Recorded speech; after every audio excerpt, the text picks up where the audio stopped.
Selamat pagi anak-anak, apa kabar pada pagi hari ini? Kita akan belajar di Mapel IPS tentang perdagangan internasional.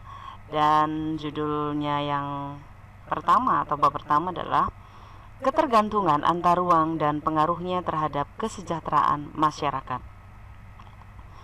Anak-anak yang Ibu kasihi, kita akan lihat pada pagi hari ini KD 3.3 menganalisis ketergantungan antar ruang dilihat dari konsep ekonomi, produksi, distribusi, konsumsi, harga, pasar, dan pengaruhnya terhadap migrasi, penduduk, transportasi, lembaga sosial dan ekonomi, pekerjaan, pendidikan, dan kesejahteraan masyarakat.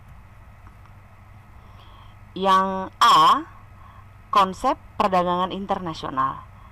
Di konsep perdagangan internasional, kita akan melihat pengertian perdagangan internasional.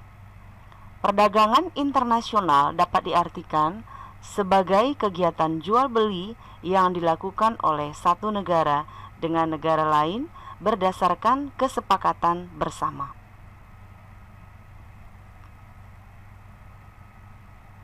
Yang kedua, faktor pendorong terjadinya perdagangan internasional. Yang satu adalah perbedaan sumber daya manusia, yang kedua, perbedaan selera, yang ketiga, penguasaan ilmu dan teknologi, yang keempat, adanya transportasi antar negara, yang kelima, adanya keinginan untuk memperluas pasar. Masih di konsep perdagangan internasional, di sini kita akan lihat yang ketiga adalah manfaat dan hambatan perdagangan internasional. Manfaat perdagangan internasional, yang A, manfaat umum, yang B, manfaat di bidang ekonomi, C, manfaat di bidang sosial, D, manfaat di bidang politik. Kita masih di slide tentang manfaat dan hambatan perdagangan internasional. Kalau tadi kita lihat manfaatnya, sekarang kita lihat hambatan perdagangan internasional. Hambatan perdagangan internasional, yang A adalah perbedaan nilai mata uang, B, pemberlakuan kebijakan perdagangan oleh pemerintah, yang C, kebijakan lembaga ekonomi internasional yang mementingkan negara anggotanya, sedangkan yang D, konflik dan peperangan. Yang keempat, alat pembayaran internasional. Alat pembayaran internasional dikenal dengan devisa. Devisa adalah semua benda yang dapat diterima dunia internasional sebagai alat pembayaran. Devisa memiliki beberapa fungsi. Yang pertama, sebagai alat pembayaran internasional. Yang kedua, sebagai alat pembayaran utang luar negeri. Yang ketiga, sebagai alat pembiayaan hubungan luar negeri. Sedangkan yang keempat adalah sebagai sumber pendapatan negara yang digunakan untuk pembiayaan pembangunan. Masih di alat pembayaran internasional, kita lihat di sini bagian B. Bagian B adalah kurs valuta asing. Mata uang asing yang digunakan untuk membiayai atau melakukan perdagangan internasional disebut valuta asing. Ada dua macam kurs, yaitu kurs jual dan kurs beli. Kurs jual adalah harga yang diberikan oleh bank kepada kita untuk membeli mata uang asing. Sedangkan kurs beli adalah harga yang diberikan oleh bank saat kita akan menukarkan mata uang asing. Kalau anak-anak atau keluarga ada yang kerja di luar negeri lalu pulang ke Indonesia, maka dia harus menukar mata uang asing menjadi rupiah. Itu namanya kurs beli. Lalu yang kelima adalah cara pembayaran internasional. Cara pembayaran internasional di sini bisa dilakukan yang A, pembayaran di muka atau advance payment. Sistem pembayaran yang dilakukan importir dengan cara melakukan pembayaran terlebih dahulu sebelum barang dikirim oleh eksportir. Yang B, pembayaran kemudian atau open account adalah sistem pembayaran yang dilakukan setelah importir menerima barang dari eksportir. Yang tiga atau C adalah konsinyasi atau consignment, adalah suatu cara pengiriman barang-barang ekspor yang bersifat titipan untuk dipasarkan oleh importir dengan kesepakatan tertentu.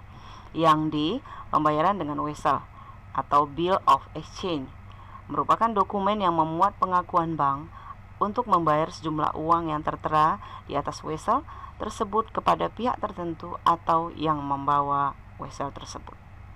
Masih di pembayaran internasional, yang E adalah pembayaran dengan surat kredit atau letter of credit. Adalah pemberian kuasa oleh bank atau pihak lain untuk membayar sesuai dengan persyaratan yang disebutkan dalam surat tersebut. Yang berikutnya adalah pembayaran dengan emas, dilakukan oleh importir dengan mengirimkan sejumlah emas yang setara dengan nilai barang yang dibelinya kepada eksportir. Lalu yang G itu adalah pembayaran dengan kompensasi pribadi atau private conversation, akan melibatkan beberapa pihak baik yang ada di negara importir atau di negara eksportir. Baik anak-anak, yang berikutnya yang keenam adalah kebijakan perdagangan internasional. Kebijakan perdagangan internasional di sini antara lain penetapan tarif, kuota impor, larangan ekspor impor, subsidi, premi, dumping, dan yang terakhir adalah devaluasi. Di sini anak-anak akan jadi tugas nanti untuk meringkas ya tentang kebijakan perdagangan internasional. Baik anak-anak, saya akan melanjutkan dengan pada pagi hari ini adalah tugas ya. Tugas mapel IPS pada pagi hari ini anak akan membuat ringkasan tentang alat pembayaran internasional dan kebijakan perdagangan internasional di buku catatan. Saya berharap sekali sumber hanya dari LKS. Dan akan ada penilaian tersendiri ya bagi anak-anak yang memang sumbernya hanya dari LKS. Mengapa? Karena dari LKS pun sudah cukup jelas. Kemudian tugas tersebut dipoto dan dikirim ke Google Classroom. Anak-anak, identitas nama kelas dan nomor absen di lembar jawaban dan identitas juga ikut dipoto. Batas pengumpulan tugas hari ini Selasa 19 Januari 2021 jam 18.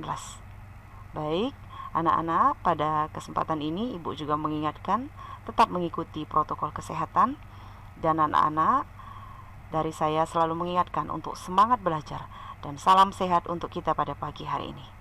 Tuhan memberkati kita semua.